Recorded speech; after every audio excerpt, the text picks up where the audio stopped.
Ever since it went on sale in 2010, Peugeot's weird but appealingly styled RCZ has been a bit of a sheep in wolf's clothing. But with this new £32,000 R model, all that changes in a heartbeat. The engine, for example, is a heavily revised version of the 1.6 turbo that powers the regular model, but in this case it's been squeezed to produce an eye-watering 266 bhp and 243 pounds-feet of torque, enough to send the R to 62 miles an hour in 5.9 seconds and to a top speed limited to 155. The chassis has also been uprated.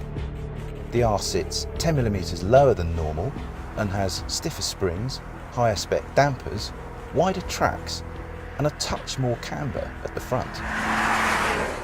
And best of all, there's a new torsion diff at the front, which in theory should ensure that most, if not all, of those 266 horses don't just gallop off down the road and into the nearest field.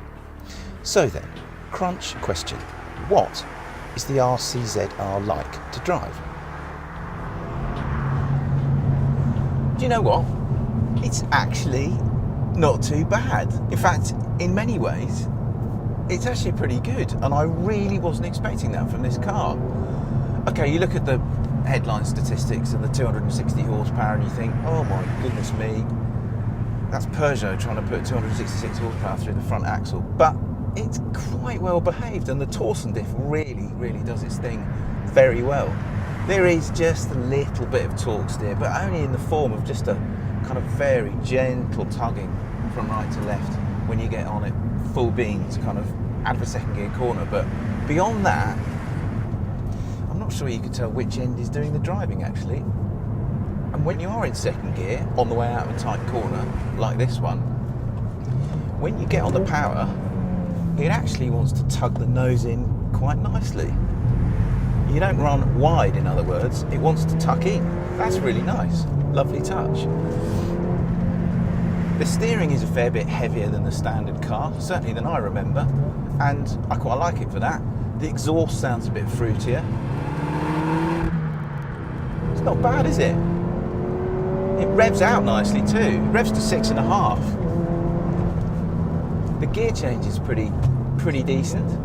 The brakes definitely feel more powerful, which is good because in a straight line this does feel pretty perky.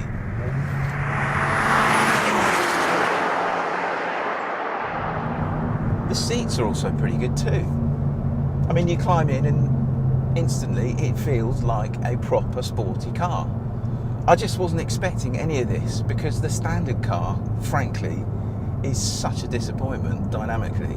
It just feels so flat and it just doesn't go properly. It's all show and no go, this standard car. But this one, not only is it quick in a straight line, but it kind of feels perky and alive and urgent through the corners too.